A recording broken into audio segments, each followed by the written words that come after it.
Good morning friends, very very good morning. हम पढ़ रहे हैं रीजनिंग में हम लोग दो टॉपिक पढ़ लिया, एक रैंकिंग, दूसरा ब्लड रिलेशन। रैंकिंग हमने पढ़ा था, उसमें भी यूनिक कंसेप्ट था, एक ही कंसेप्ट था और हमने पूरी रैंकिंग ख़त्म कर दी थी। ब्लड रिलेशन पढ़ा हमने, ब्लड रिलेशन में भी हमारा एक ही जनरल कंसेप्ट था और जिसके अकॉर्डिंग जो हम लोगों ने सारे क्वेश्चन किए। अभी तक जिन्होंने वीडियो नहीं देखा है तो वो जाकर देख सकता है, नहीं देखना चाहते हैं तो अब जो मैं है आज का जो वीडियो है वो है previous year question paper for UPSI, Uttar Pradesh उप निरीक्षक भर्ती के लिए जो है ब्लड रिलेशन के जितने भी सवाल आए हुए हैं वो सभी के सभी क्वेश्चंस मैं यहाँ पर कराऊंगा। तो मैं इस वीडियो में मैं फिर से एक बार 2 मिनट का आपका रिवीजन कराऊंगा, देन उसके बाद मैं यहाँ पे सारे क्वेश्चंस कराऊंगा। इसका मतलब ये है कि अगर आप इस वीडियो को देख लेंगे तो आपको पिछले वीडियो भी देखने की ज़रूरत नहीं है, क्योंकि मैं हर एक क्वेश्चन में क्या है कंसेप्ट है, एक ही कंसेप्ट है और जो कन्फ्यूजन होती है ना सवालों को सॉल्व करने में, जो शब्द आपको बहुत कंफ्यूज करते हैं, मैं आज उन्हें एक एक चीज़ क्लियर कर दूंगा, यानी उनको मैं एकदम क्लियर कर दूंगा। क्लियर। रही बात यूपीएसआई में ब्लड रिलेशन की वेटेज कितना है, कि जो ब्लड रिलेशन है रक्त संबंध से सवाल कितने आते हैं, तो मैंने अभी तक जो भी प्रीवियस ईयर क्वेश्चन पेपर देखे हैं तो मुझे कम से कम 2 सवाल, ज़्यादा से ज़्यादा अभी तक मुझे 5 क्वेश्चन मिले हैं। कम से कम 2 सवाल हर एक सेट की बात कर रहा हूँ और ज़्यादा से ज़्यादा मुझे 5 क्वेश्चन मिले हैं। यानी कि जो हमारा ब्लड रिलेशन है आपको मिनिमम 2 सवाल तो देता ही देता है और ज़्यादा से ज़्यादा 5। अभी तक मैंने जितने भी 35-40 क्वेश्चन मैंने देखे, अभी मैं आगे देखूँगा तो हो सकता है और वेटेज बढ़ जाए, लेकिन जो इसमें मैक्सिमम जो रिपीटेशन है क्वेश्चन 3 और क्वेश्चन 4 का, तो ज़्यादातर जो सेट हैं यूपीएसआई की जो प्रीवियस ईयर क्वेश्चन जो पेपर हुए हैं शिफ्ट वाइज, प्रथम पाली, सेकेंड पाली, तृतीय पाली में, उसमें क्या है कि मैक्सिमम जो 3 क्वेश्चन आए हैं या फिर 3 या 4, तो 3 और 4 में भी 3 का वेटेज ज़्यादा है। कहीं कहीं 2 सेट में मुझे जो है केवल मात्र 2 सवाल मिले हैं और 1-2 सेट में मुझे 5 क्वेश्चन मिले हैं।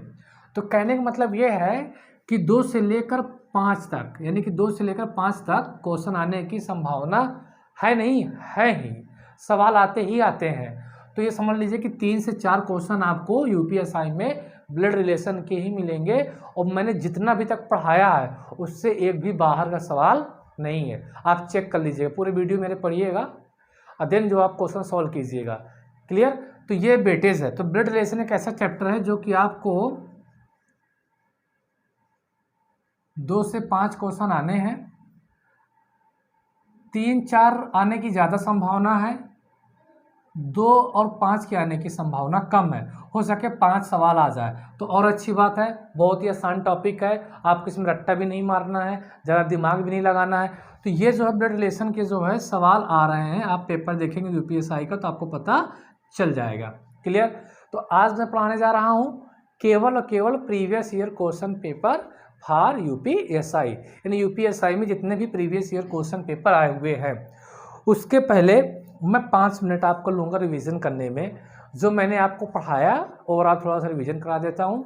अगर आपने एग्ज़ाम टाइम अगर आप मेरा सिर्फ ये वाला वीडियो भी देख लेंगे तो आप पूरा, अगर मान लीजिए आपके 5 क्वेश्चन आ गए तो आप 5 के 5 सवालों को कर देंगे, ये 100% मैं बोलता हूँ। अगर आज का भी वीडियो देख लिया तो कंप्लीट देखिएगा, है ना। तो चलिए ठीक है, मैं फिर से बार रिवीजन कर दे रहा हूँ, 2 मिनट लूँगा आपका, देन उसके बाद फिर मैं आज वो चीज़ें बताऊँगा कि जल्दी आपको यूट्यूब में नहीं मिलेंगी, है ना। सवाल मिल जाएंगे, सॉल्यूशन मिल जाएंगे, बहुत फास्ट तरीके से सॉल्व कर दिया जाएगा, लेकिन आप बहुत अच्छे लड़के हैं तो आप उसे कवर कर लेंगे, यानी कि आपको बाउंस नहीं मारेगा। अदरवाइज जो थोड़ा एकदम वीक है फिर उससे थोड़ा ठीक है, उनको थोड़ा प्रॉब्लम हो जाएगी। तो देखिए कंसेप्ट क्या था अपना, कि हमेशा हम कंसेप्ट क्या है कि जब भी हमें क्वेश्चन में मेल को रिप्रेजेंट करना है, यानी कि पुरुष को रिप्रेजेंट करना है, हम हमेशा किसका यूज करेंगे? ट्रायंगल का। किसका यूज करेंगे? ट्रायंगल का। किसके लिए? फॉर मेल, मेल के लिए, यानी कि पुरुष के लिए हमेशा हम किसका यूज करेंगे? ट्रायंगल का। अगर हमें महिला को दिखाना है तो हम किसका यूज करेंगे? सर्कल का। ये है फीमेल, यानी कि महिला के लिए। किसके लिए हम यूज करते हैं? महिला के लिए। ठीक।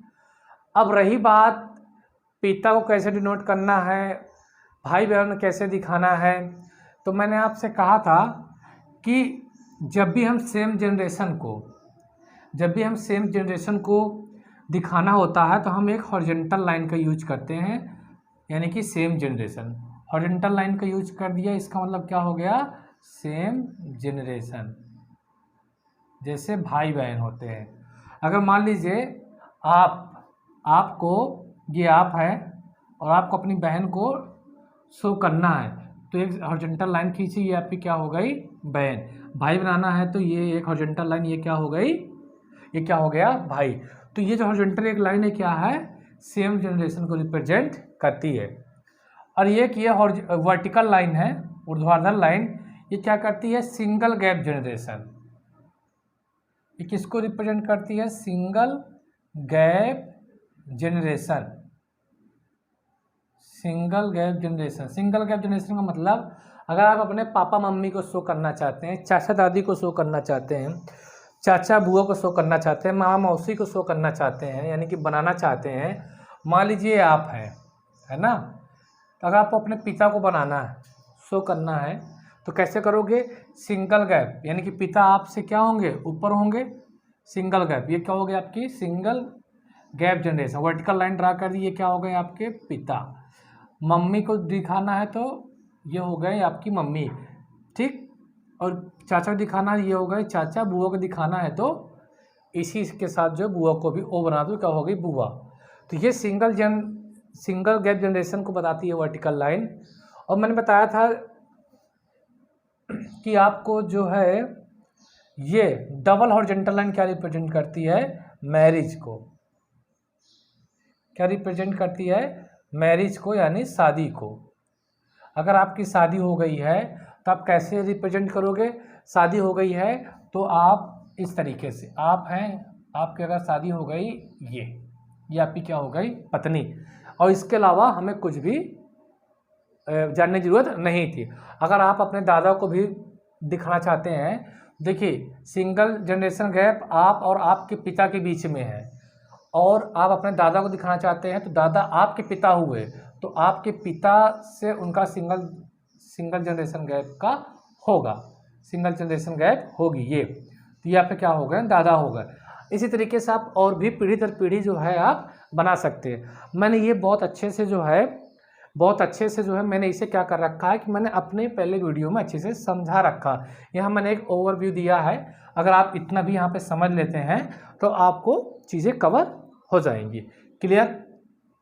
अब देखिए क्या है कि जो मेन चीज़ें हैं जो मैं आपको बताना चाहता हूँ, मैं 5 सेंटेंस ऐसे हैं, 5 स्टेटमेंट या 5 वाक्य ऐसे आते हैं, ये कह लीजिए कि ऐसी 5 भाषा आती है ब्लड रिलेशन में, या कह लीजिए कि थ्योरी जो भाषा वाली जो सवाल होती है रीजनिंग में, उसमें मैक्सिमम ऐसे लैंग्वेज आती है जहाँ पे हम थोड़ा ये कंफ्यूज हो जाते हैं कि हम कैसे किस चीज़ को समझे कि वो किसके बारे में कह रहा है। तो मैं आज वो चीज़ें यहाँ पे मैं क्लियर करूँगा। ये चीज़ें आपको समझ में आ गई हैं किस तरीके से हम डिनोट करते हैं, तो ओवरऑल आप समझ ही गए हैं। ठीक है, अगर और ज़्यादा डिटेल में जानना चाहते हैं कि नहीं हम डिटेल में ही जानना है और ज़्यादा इससे भी, तो आप मेरे जो है प्रीवियस वीडियो देखिए, आपको वहाँ पे सारी जानकारी मिल जाएगी। देखिए अब आज जो मैं बताना क्या चाह रहा हूँ कि कन्फ्यूजन कहाँ पे होता है। हम बहुत प्रैक्टिस करते हैं, बिना कंसेप्ट के, बिना लॉजिक के दिन रात लगे रहते हैं, फिर भी हम लोगों को सवाल आते हैं, लेकिन फिर भी हम लोग कुछ अच्छे क्वेश्चंस नहीं कर पाते हैं। तो वो रीज़न क्या है उसका रीज़न ये है कि हम थोड़ा से भाषा को नहीं समझते हैं। कैसे? तो आज मैं उन 5 वाक्य यह भाषा जो है सवाल की बताऊंगा ब्लड रिलेशन के अंदर, रक्त संबंध के अंदर, कि आपको जो है चीज़ें समझ में आएंगी। साथ ही साथ लिखते जाइएगा। अगर कहा जाए A is a brother of B, A is a brother है, brother of B, who is ए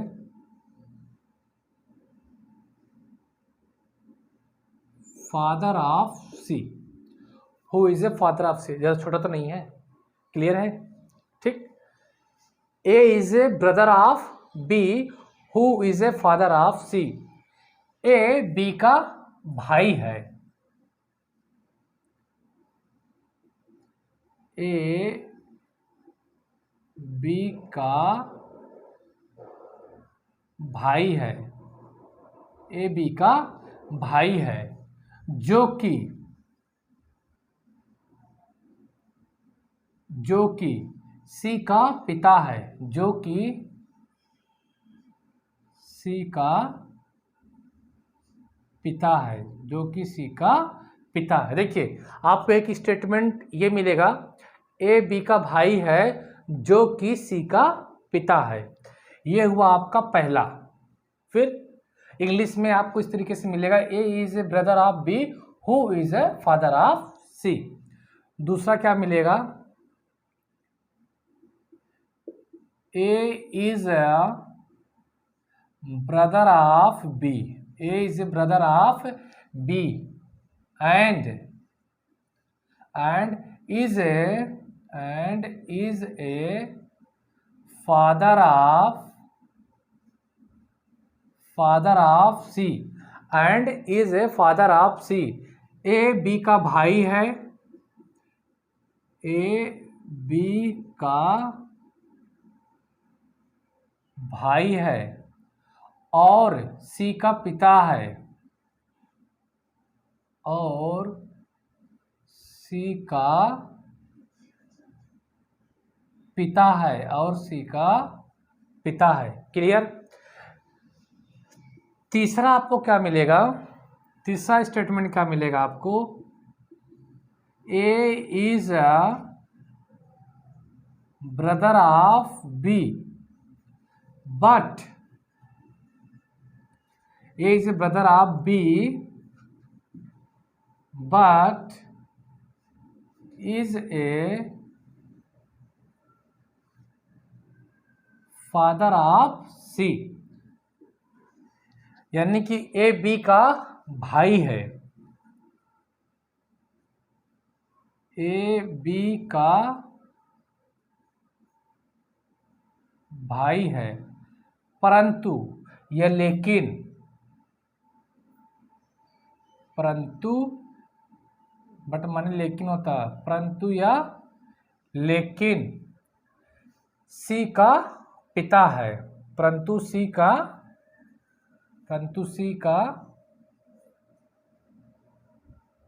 पिता है, परंतु सी का पिता है।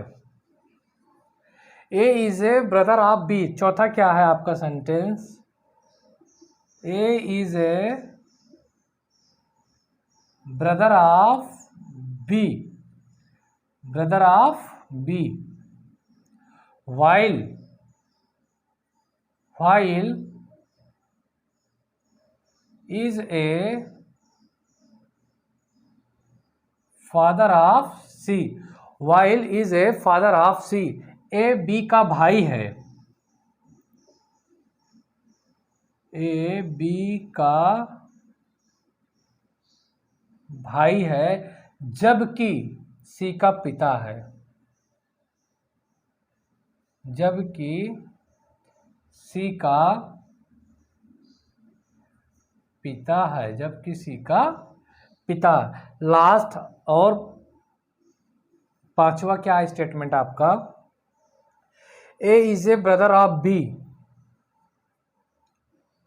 A is a brother of B is a father of C, is a father of C. A B का भाई है, ए बी का भाई है, सी का पिता है, सी का पिता, ठीक है, सी का पिता। ये वो 5 स्टेटमेंट हैं जो कि आपको किसी भी भाषा को, यानी कि रीजनिंग की भाषा को आसान कर देंगे। और ख़ासकर ब्लड रिलेशन में जो है यही 5 भाषा आएगी, इसके अलावा कोई छठवीं भाषा आने वाली नहीं है।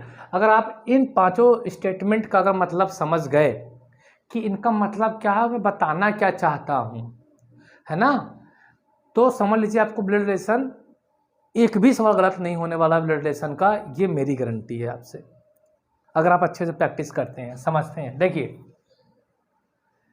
पहला स्टेटमेंट देखिए, पहला वाला, तो देखिए इसमें क्या है, A is a brother of B, who is a father of C, who is a father of C. ये जो हु वर्ड जो यूज हुआ है ना, ये हु वर्ड किसके लिए यूज हुआ है, ए के लिए यूज हुआ है कि बी के लिए यूज हुआ है। हिंदी में बात करें, ए बी का भाई है जो कि सी का पिता है। जो कि शब्द है, ये जो कि शब्द ये किसके लिए यूज हुआ है, ए के लिए यूज हुआ है कि बी के लिए यूज हुआ है, ये चीज़ जानना बहुत जरूरी है। अगर आप ये चीज़ें समझ गए तो समझ लीजिए आपका जो है आंसर, यानी आपका कंसेप्ट क्या हो गया, क्लियर हो गया। तो ध्यान दीजिए, देखिए ये हमारा क्या होता है, सब्जेक्ट, ये क्या होता है, सब्जेक्ट, कर्ता होता है। ये क्या होता है, ऑब्जेक्ट, ये क्या हुआ हमारा, ऑब्जेक्ट, ये क्या हुआ हमारा, बी ऑब्जेक्ट हुआ। ये क्या है, सब्जेक्ट है, और बी क्या है हमारा, ऑब्जेक्ट है। अगर मैं पहले वाले स्टेटमेंट की बात करता हूं, तो जो पहला वाला स्टेटमेंट है, ये जो हु शब्द यूज हुआ है ना, ये जो हु शब्द यूज हुआ है, ये ऑब्जेक्ट के लिए यूज हुआ, किसके लिए, ऑब्जेक्ट के लिए यूज हुआ है। यानी कि जो हु शब्द है किसके लिए यूज हुआ है, बी के लिए। यानी कि जो कि शब्द है, जो कि शब्द है वो किसके लिए यूज हुआ है, बी के लिए। यानी कि लास्ट वाला जो पर्सन होता है ये उसके लिए क्या है, यूज हुआ है। यानी कि जो कि किसके लिए यूज हुआ है, बी के लिए, ऑब्जेक्ट के लिए, है ना। ये हमारा क्या है, सब्जेक्ट, ये क्या है हमारा, ऑब्जेक्ट। तो किसके लिए यूज हुआ है, जो कि शब्द बी के लिए। यानी कि जो है ए बी का भाई है जो कि सी का पिता है। तो जो कि शब्द है वो किसके लिए है, बी के लिए है, और बी यहाँ पे क्या है, ऑब्जेक्ट है, बी क्या है, ऑब्जेक्ट है। हमेशा सेकंड पर्सन के लिए जो है हम हु का यूज करते हैं, ठीक। देखो इंग्लिश में हु एक ही वर्ड है, जब भी सवाल इंग्लिश में बनेगा हु, तो वो तुरंत समझ जाएगा कि हु जो है बी के लिए यूज हो रहा है, यानी कि ऑब्जेक्ट के लिए यूज हो रहा है। लेकिन जो कि, अब इसका हिंदी में अर्थ क्या हो जाता है कि 2 से 3 अर्थ हो जाते हैं, 2 से 3 अर्थ हो जाते हैं। जैसे कि जो कि को जो कि या जिसने, जो कि या जिसने आए, या फिर जे आए, ये इनका मीनिंग तीनों का क्या है, सेम है। हु मतलब क्या हो गया आपका, ये समझो कि हु मतलब ये मीनिंग हो गई। हु मतलब क्या होता है, ये जो कि, जिसने, या जे, ठीक, जे नहीं जो, जे नहीं जो, जो।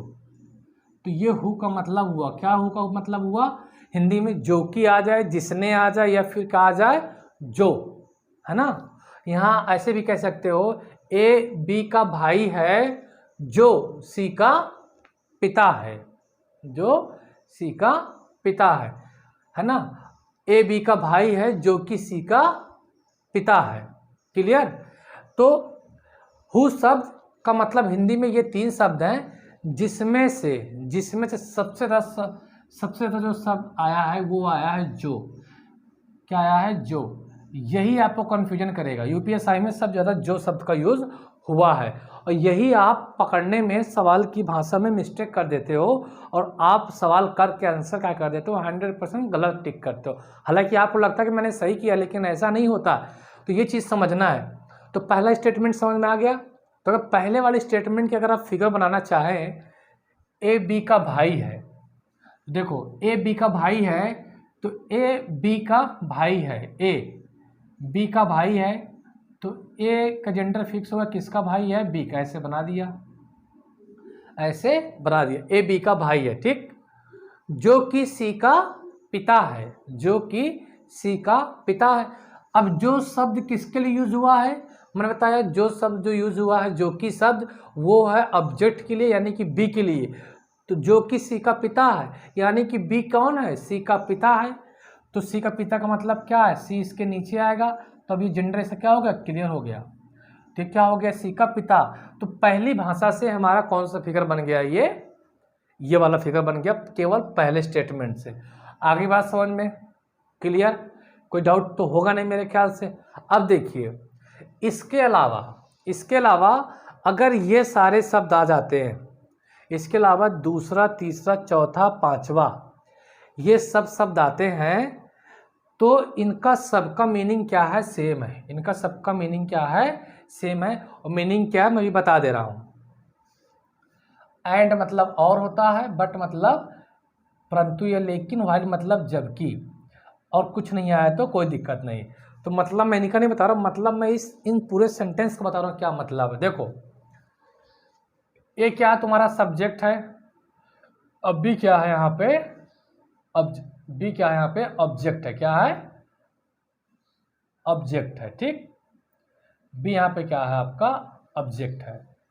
पहले वाले में क्या था कि जब हु शब्द आ जाए या जो कि आ जाए, इसका मतलब क्या होता था, वो ऑब्जेक्ट के बारे में बोलता था। किसके बारे में, ऑब्जेक्ट के बारे में, यानी कि कर्म के बारे में बोलता था। लेकिन इन सेंटेंस में यन, एंड, बट, वाइल और परंतु, जबकि, या फिर कोई वर्ड न आए, इनका मतलब क्या होता है, ये सब्जेक्ट के बारे में पूछते हैं, बोलते हैं। किसके सब्जेक्ट, किसके बारे में बोल रहे हैं, ये सब्जेक्ट के बारे में। यानी ए बी का भाई है और सी का पिता, और शब्द किसके लिए यूज हुआ है, ये यूज हुआ है ए के लिए। किसके लिए, ए के लिए। यानी और जो है ए के बारे में बता रहा है। किसके बारे में बता रहा है, ए के बारे में। किसके बारे में बता रहा है, ए के बारे में। परंतु लेकिन किसके बारे में बता रहा है, ए के बारे में। किसके बारे में बता रहा है, ए के बारे में। वाइल जबकि किसके बारे में बता रहा है, ए के बारे में। किसके बारे में बता रहा है, ए के बारे में। अगर मान लो ये शब्द न आए, कोई शब्द भी न आए, तब भी क्या किसके बारे में बताता है, ए के बारे में। तो कहने का मतलब ये है कि केवल हु शब्द यानी जबकि जो शब्द है वो केवल ऑब्जेक्ट को यानी बी को रिप्रेजेंट करता है। बाकी ये जो शब्द हैं, जितने भी बाकी शब्द आएंगे वो केवल सब्जेक्ट को रिप्रेजेंट करेंगे, यानी कि ए के बारे में बताएंगे, पहले पर्सन के बारे में बताएंगे। यहाँ पे दो पर्सन है, तो एंड, बट, वाइल ये क्या करते हैं कि पहले पर्सन के बारे में बताते हैं, या फिर इनमें से कोई वर्ड ना यूज हुआ हो, केवल इतना ही लिखा हो। इसका मतलब ही होता है कि ये जो सेंटेंस बताएगा वो सब्जेक्ट के बारे में बताएगा, यानी कि पहले पर्सन के बारे में ही बताता है। आगे बात समझ में। तो इन चार सेंटेंस स्टेटमेंट का मतलब एक है कि ये जो और, परंतु, लेकिन ये हैं, ये पहले पर्सन के बारे में बताते हैं। मात्र एक स्टेटमेंट ऐसा है जो कि बी के बारे में बताता है, नहीं कि ऑब्जेक्ट के बारे में बताता है। जब वर्ड हु आए, या फिर जो कि आए, जिसने आए, या फिर जो आए। आगे बात समझ में। अब आपने वो जो फिगर बनाया था वो इसके अकॉर्डिंग बनाया था, है ना, पहले फिगर के अकॉर्डिंग। अगर इनके अकॉर्डिंग फिगर बनाना चाहते हो, इन 2, 3, 4 इन स्टेटमेंट के अकॉर्डिंग फिगर बनाना चाहते हो, तो कैसे बनेगा। ए बी का भाई है, ठीक है, ए जो है बी का भाई है, हमने ए बी का भाई बना दिया, ए बी का भाई है, क्लियर। ए बी का भाई है तो बी बना दो, ए बी का भाई है। फिर क्या बोला है, और सी का पिता है, और सी का पिता है, तो और शब्द किसके लिए यूज हुआ है? ए के लिए। ए किसका पिता है? सी का। खत्म काम, बन गया। इसको भी बना सकते हो, ए बी का भाई है, ए बी का भाई है, परंतु ये लेकिन सी का पिता है, तो जो यहाँ पे परंतु शब्द यूज हुआ किसके लिए यूज हुआ है? ए के लिए, तो सी का पिता है। इसको देखो, ए बी का भाई है जबकि सी का पिता है। ए बी का भाई है जबकि सी का पिता है, तो ए बी का भाई है जबकि सी का पिता है, तो जबकि शब्द किसके लिए यूज हुआ है? ए के लिए। ए किसका पिता है? सी का। ए बी का भाई है, पांचवा देखो, ए बी का भाई है, सी का पिता है, तो ए बी का भाई है, सी का पिता है।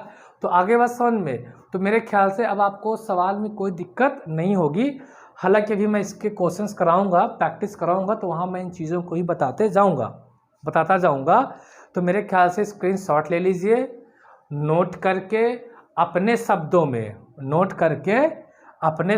में लिख लेना, समझ लेना। अगर आप ये चीज़ें समझ गए तो समझ लीजिए कि जो भी क्वेश्चन रीजनिंग में भाषा से रिलेटेड होते हैं वो आपको बहुत आसान लगेंगे, क्योंकि इन शब्दों का सभी जगह यूज होता है।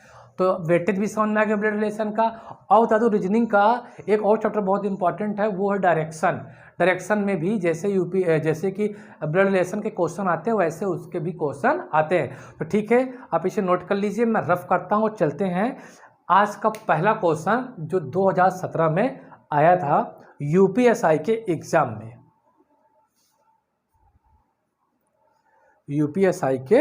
एग्जाम में, तो समझ में बातें आ गई होंगी। हालांकि मैंने समझा दिया है, अगर आपको लगता है कि भी समझ में नहीं आया है तो मुझे कमेंट करके कभी भी आप बताएंगे, तो मैं जो है एक बार फिर से समझाने का प्रयास करूंगा आपको। हालांकि मुझे नहीं लगता कि समझाना होगा, क्योंकि अब इसकी ज़रूरत नहीं है, क्योंकि मैंने बारीकी से एक एक चीज़ों को समझा दिया है। तो ठीक है, अब इसे नोट कर लिया होगा आपने। मैं इसे रफ कर देता हूँ और आप क्वेश्चन के लिए तैयार हो जाए। स्क्रीन में आप पे क्वेश्चन शो करने लगा होगा, आप इसे जो है सॉल्व कीजिए, क्योंकि कंसेप्ट भी पता है आपको और जो कमियां थी वो चीज़ें मैंने यहाँ पे क्लियर कर दिया। तो चलिए आंसर दीजिए जल्दी से सवाल का। सवाल क्या है आपका?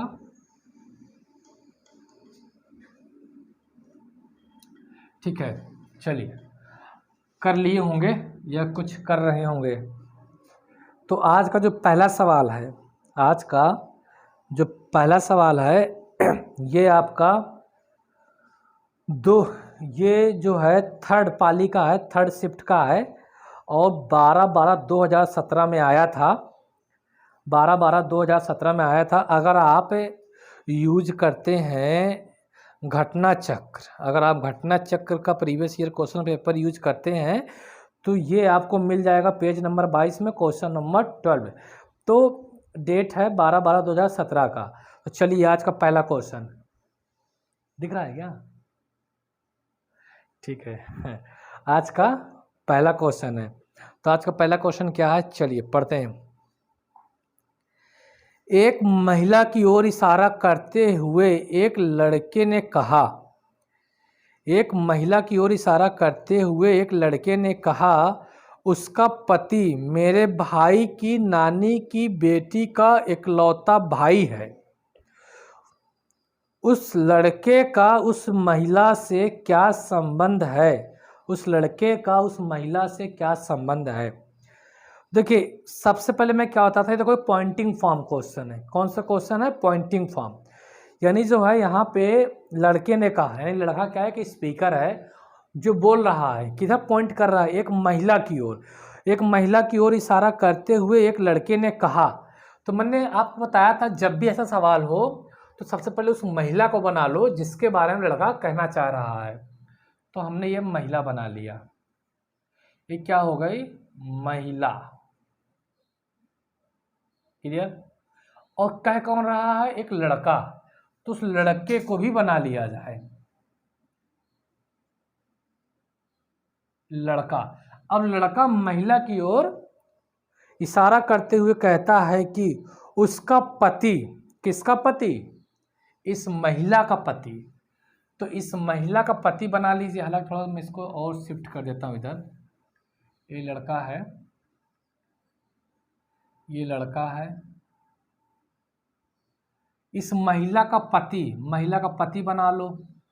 ये इस महिला का पति बन गया। फिर क्या बोला, इस महिला का पति मेरे भाई की नानी की बेटी का इकलौता भाई है।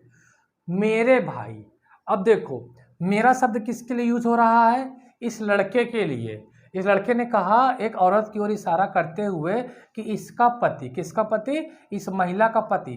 मेरे मतलब अब इस लड़का अपने बारे में बता रहा है। मेरे भाई की नानी, मेरे भाई की नानी, तो इसका भाई बना लो, इसके भाई की नानी, यानी इसकी माँ और इसकी माँ की माँ, है ना। इस लड़के का भाई और इसकी माँ, इसकी माँ की माँ हो गई। ठीक, आगे बात समझ में। मेरे भाई की नानी की बेटी का इकलौता भाई है, की बेटी का इकलौता भाई है। ध्यान देना, मेरे भाई की नानी की बेटी का इकलौता भाई है। नानी की बेटी का इकलौता भाई है, तो ये इसकी नानी हो गई इस लड़के की, ये उसकी बेटी हो गई, इसकी इकलौता भाई है। ये भाई को ऐसे रिप्रेजेंट करते हैं, सेम जनरेशन मैंने अभी जस्ट बताया है। इकलौता क्या हो गया, भाई हो गया, इसके अलावा कोई भाई नहीं है। तो ये जो भाई है ये कौन है, ये जो भाई है कौन है, तो तुम ये बताओ लड़के ने क्या कहा था, जो महिला का पति है। अब देखो लैंग्वेज को मिलाओ, लड़के ने महिला की ओर इशारा करते हुए कहा कि महिला का पति मेरे, लड़का है, मेरे भाई की माँ की, मेरे भाई की माँ की नानी की बेटी की इकलौता भाई है। इकलौता भाई है कौन, ये आदमी, ये आदमी, कौन आदमी, ये आदमी इकलौता भाई है इस महिला का। ये आदमी, यानी ये आदमी क्या है, सेम है। तो अब इस फिगर को जोड़ दो, इस फिगर को जोड़ दो। जोड़ना तो आता है आप लोगों को, अगर आप जोड़ोगे तो ये आदमी तो यही है और ये आदमी की पत्नी है, तो बस इस आदमी की पत्नी बना दो। मैं इधर लिख दे रहा हूँ, इधर बना दे रहा हूँ, कोई फर्क नहीं पड़ता, चाहे आप चाहे जिधर बना दें, ये इसका भाई है ना, ये आदमी। ठीक, ये आदमी सेम है। अब इसको जोड़ना है तो बस इससे लाल जाकर यहाँ पे फिट कर दो इसकी पत्नी को, फिगर बन के तैयार हो गया। ये महिला है ना, ये महिला है, ये लड़का है। अब जो सवाल ने पूछा आंसर दे दो। पूछा उस लड़के का उस महिला से क्या संबंध है, लड़के का महिला से लड़के का महिला से क्या संबंध है। ठीक, लड़के का महिला से क्या संबंध है, तो हमने का लिखा लड़के की तरफ और से लिखा महिला से। मैंने बताया है हम हमेशा उत्तर देते हैं से का की ओर, से का की ओर, हमेशा हम उत्तर देंगे से का की ओर। से का की ओर उत्तर देने का मतलब ये है कि हम जिसकी ओर जा रहे हैं, यानी कि जिसकी ओर हम इशारा कर रहे हैं, उत्तर देखो हम से का की ओर दे रहे हैं, तो इसका मतलब ये हुआ कि जिसकी ओर हम जा रहे हैं वह पर्सन इसका क्या लगेगा, महिला का। यह पर्सन, ये लड़का इस महिला का क्या लगेगा। अब देखो ये महिला है, ये महिला इस महिला का पति है, ये पति की क्या है, बहन है, तो इस महिला की ननंद का क्या है, ये लड़का है, महिला की ननंद का लड़का है। तो महिला की ननंद का लड़का इसका क्या लगेगा, है लड़का इसका क्या लगेगा, भांजा, क्या लगेगा, भांजा। तो उत्तर क्या हो जाएगा आपका, भांजा। या आप ऐसे समझो ये महिला कौन है, इसकी मामी है, इस लड़के की मामी है। क्यों, क्योंकि इसके माँ का भाई है ये उसकी पत्नी है, तो ये मामा हुआ, और मामा से ये क्या हो गई, मामी। तो ये महिला इसकी क्या ये लड़का क्या ले, ये लड़का जो है इस लड़के की, ये महिला क्या लगेगी, मामी। लेकिन लड़का इसका क्या लगेगा, भांजा लगेगा, क्या लगेगा, भांजा। सवाल में यही देखना होता है। तो मैंने बता रखा ट्रिक कि हमेशा से का की ओर जाते हैं।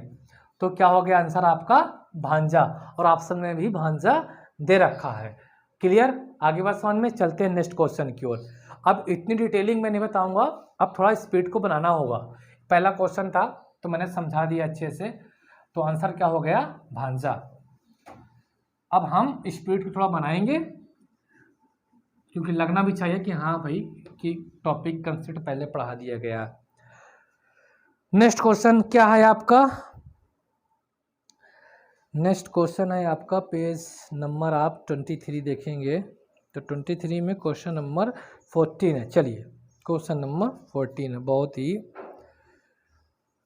आसान क्वेश्चन दे रखा है। बोला है यन आई की इकलौती बेटी है, आई की शादी हुई है जे से, अगर जे पिता है के का, तो के का यन से क्या संबंध है? के का यन से क्या संबंध है? मैंने कहा पहले एक लाइन को पढ़िए, यन आई की इकलौती बेटी है। यन किसकी बेटी है? आई की, तो ये हुआ आई, इसकी बेटी बना दो।